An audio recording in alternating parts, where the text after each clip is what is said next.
অনেক সুন্দর একটি গল্প যদি ভালো লেগে থাকে দয়া করে চ্যানেলটাকে সাবস্ক্রাইব করবেন। একটি অভিজাত রেস্টুরেন্ট। আমি আমার মেয়ে কামিনী এবং তার স্বামী মিস্টার ইয়াসিনের সঙ্গে রাতের খাবার খাচ্ছিলাম। তারা দুজন চলে যাওয়ার পরেই রেস্টুরেন্টের ওয়েটার আরিফ ধীরে ধীরে আমার টেবিলের কাছে এগিয়ে এলো। তার কণ্ঠ এতটাই নিচু ছিল যে প্রায় ফিসফিসানের মতোই শোনাচ্ছিল। ম্যাডাম, দয়া করে আপনার জন্য যে পানীয়টি অর্ডার করা হয়েছে সেটা আর খাবেন না? আমার সামনে রাখা স্টিলের গ্লাসটির দিকে হাত বাড়াতে গিয়ে তার আঙ্গুল কাঁপছিল। সে চোখ না তুলেই আবার বলল, ম্যাডাম, আর এক চুমুক নেওয়ার আগে যদি অনুমতি দেন আমি এই পানীয়টি বদলে দিই।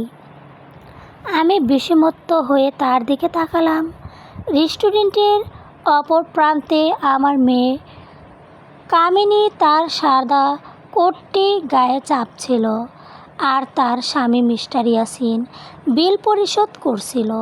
কিছুক্ষণ আগেই তারা আমাকে বিদায় জানিয়েছে, বলেছে একটি কর্তব্য অনুষ্ঠানে তাদের জরুরি উপস্থিত থাকতে হবে। কামিনী আমার গায়ে আলতো করে চুমু খেয়ে বলেছিল, মা, নিজের খেয়াল রেখো।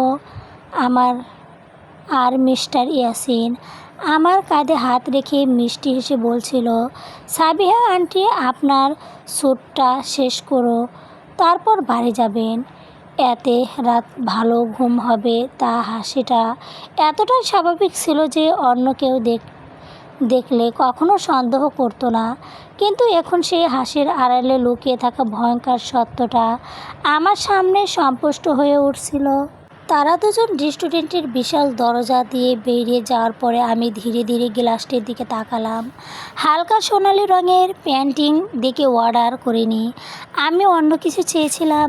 এমন সময় আরিফ আবার টেবিল পরিষ্কার করার ভান করে আমার কাছে এগিয়ে এলো। খুব নিচু স্বরে বলল, আমি আপনার জামাইকে সার্ভার স্টেশনের পাশে কথা বলতে শুনেছি। তিনি আরেকজন সার্ভেসের হাতে ছোট একটি প্যাকেট দিয়ে বলেছিলেন এটা যেন আপনার পানি মিশিয়ে দেওয়া হয়, কিন্তু সেই সার্ভিস রাজি হয়নি। এরপর মিস্টার ইয়াসিন নিজেই সুযোগ বুঝে আপনার গ্লাসটা মিশিয়ে দেন। আমার বুকের ভেতরটা যেন মুহূর্তেই হিম হয়ে গেল। তবু আমার মুখ কোনো ভয় বা বিষণ্ণর ছাপ ফুটে উঠতে দিল না। মাত্র কয়েক ঘন্টা আগেই কামিনী আমাকে ভুলো মান্না বদলে ঠান্ডা করেছিলেন। ইয়াসিনও বলেছিলেন আপনার বয়স হয়েছে, তাই আপনার সম্পত্তি ব্যাংক হিসাব দেখাশোনার জন্য একজন অভিভাবক দরকার। আমি তখন ভাবছিলাম তারা হয়তো আমার ভালো চায়, কিন্তু এখন বুঝলাম সব কিছু ছিল আগে ভাগে সাজানো একটি পরিকল্পনা অংশ।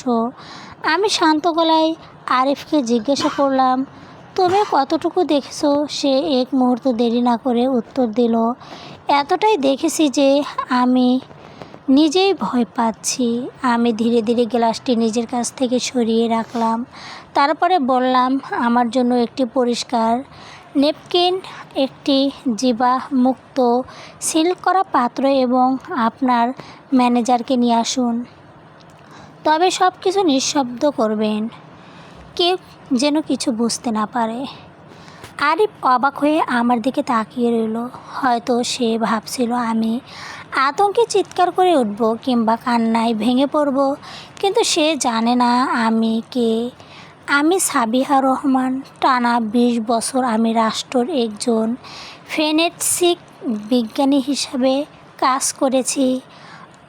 অসংখ্য হত্যাকাণ্ড, আতঙ্ক প্রমাণ বিশেষ করেছি, আদালতে সাক্ষী দিয়েছি এবং অসংখ্য অপরাধীর মুখোশ খুলে দিয়েছি। সাধারণত বিষক্রিয়া থেকে শুরু করে জটিল ঝড়যন্ত্র, এসব আমার কাছে নতুন কিছু নয়। কামিনী জানতো আমি সবে নিয়েছি, আর মিস্টার ইয়াসিন জানতো শুধু এতটুকুই, আমি একজন একাকিত্ব বিধবা যার নাম বিপুল সম্পত্তি রয়েছে। কয়েক মিনিটের মধ্যে রেস্টুরেন্টের ম্যানেজার রাশেদ কর্মী একটি জীবাণুমুক্ত খাবারের পাত্র নিয়ে এলেন। আমি গ্লাসটি পুরো পানিতে সেই পাত্র ঢেলে মুখ শক্ত করে বন্ধ করলাম। তারপর ঠন ঠন ওপর নিজের সাক্ষ্য করলাম, বরং সাক্ষী হিসেবে আরিফ ও রাশেদ কর্মীকে সতর্ক করতে বললাম। সব কিছু শেষ করে আমি ফোন বের করে আমার বহু বছরের পুরনো সহকর্মী এসিপি ওয়াইলা রহমানকে ফোন করলাম। তিনি এখন গাইবান্ধা শাখায় কর্মরত। তিনি আমার কাছে কখনো ঋণী নন, কিন্তু আমার বিচারবৃত্তির ওপর তার আগত্য অবস্থা আছে। তিনি আসার আগেই আমার ফোন কেঁপে উঠল। কর্মীর বর্তামা, তুমি কি প্যান্টিটা শেষ করেছ? তার কয়েক সেকেন্ড পর আরেকটি বার্তা এলো, মা প্লিজ উত্তর দাও, আমরা চিন্তা করছি। আমি কিছুক্ষণ বার্তাগুলোর দিকে তাকিয়ে রইলাম, তারপর উত্তর লিখলাম, খুব ভালো আছি। রীতিমধ্যেই ঘুম পাচ্ছে। সঙ্গে সঙ্গেই ওপাশটায় কারোর চিহ্ন দেখা গেল। কয়েক মুহূর্তের পর কামিনীর নতুন বার্তা এলো, ভালো, তুমি বাড়ি গিয়ে বিশ্রাম নাও, আগামীকাল সব ব্যবস্থা আমরা করে নেব। আমি কোনো উত্তর দিলাম না, শুধু ফোনের স্ক্রিন বন্ধ করে দিলাম। আরিফ ধীরে ধীরে জিজ্ঞাসা করলো, ম্যাডাম ওর কি করতে চাই? আমি জানালার বাইরে জোরে পড়া বৃষ্টির দিকে তাকিয়ে রইলাম। মনে পড়ে গেল আজ সকাল সে পাওয়া আর আনটিচ কাজগুলো কথা, যেগুলো মিস্টার ইয়াসিন আর আমার সামনে রেখে সাক্ষ্য করতে বলেছিল। আমি শান্ত স্বরে বললাম, ওরা মনে করেছে আগামীকাল থেকে আমার সব কিছু ওদের হাতে হয়ে যাবে, কিন্তু আমরা নিশ্চয়ই করব আগামীকাল তাদের জন্য জীবনের সবচেয়ে বড় দুঃস্বপ্ন হয়ে উঠুক। কিছুক্ষণ থেমে আমি আবার বললাম, আর আজকে রাতটা ওরা না কোনো দিন ভুলতে পারে। বিয়ে পোলা। রেস্টুরেন্টের কাচের ঘোড়া জানালার ওপাশ তখনও আবিরাম বৃষ্টি ঝরছিল। রাস্তার লাইটের আলো ভেজা পিচের ওপর পড়ে এক অদ্ভুত সোনালি আভা তৈরি করছিল, কিন্তু সেই সৌন্দর্যর কিছুই যেন সম্পূর্ণ করছিল না সাবিহা আরহামকে। তার সামনে রাখা সিল করা প্রমাণের পাত্রটির দিকে স্থির দৃষ্টিতে তাকিয়েছিলেন তিনি। সেই ছোট পাত্রের ভেতরে হয়তো লুকিয়ে আছে এমন এক সত্য যা তার পুরো জীবনকে বদলে দিতে পারে। রেস্টুরেন্টের ম্যানেজার রাশেদ কর্মী সাবধানে প্রমাণের পাত্রটি একটি বিশেষ সংরক্ষক ব্যাগ ভরে টেবিলের উপর রাখেন। পাশে দাঁড়িয়ে থাকা আরিফের মুখ এখনও আতঙ্কে ছাপ স্পষ্ট। সে বারবার চারপাশ তাকিয়েছিল, যেন এই মুহূর্তে কেউ সে তাকে চুপ করিয়ে দেবে। সাবিহা ধীর কণ্ঠে বললেন, আরিফ তুমি আজ যা করছো সেটা একজন মানুষের জীবন বাঁচানোর মতো কাজ। এখন থেকে একটা বিষয় মনে রাখবে, আজকার ঘটনা নিয়ে কাউকে একটি শব্দ বলবে না। যতক্ষণ পর্যন্ত সত্য আমাদের হাতে না আসে ততক্ষণ নীরবতাই হতে হবে আমাদের সবচেয়ে বড় অস্ত্র। আরিফ গভীর মুখে মাথা নাড়ালো, তার কণ্ঠে এখনও ভয়ের কম্পন। ম্যাডাম যদি ওরা জেনে যায় আমি আপনাকে সাবধান করেছি। সাবিহা মৃদু হাসল। অপরাধীরা সবসময় ভাবে তারা সব কিছু নিয়মিতই করেছে, আমরা ওদের সেই বিশ্বাসটাকে ভাঙব। ঠিক তখনই কাছের দরজা খুলে ভেতরে প্রবেশ করল এসপি লায়ালা রহমান। গায়ে ভেজা রাইনেট কোট, মুখ স্বাভাবিক দ্রুততা। তিনি কোনো কথা না বলে সোজা বাহিরের সামনে এসে বসলেন।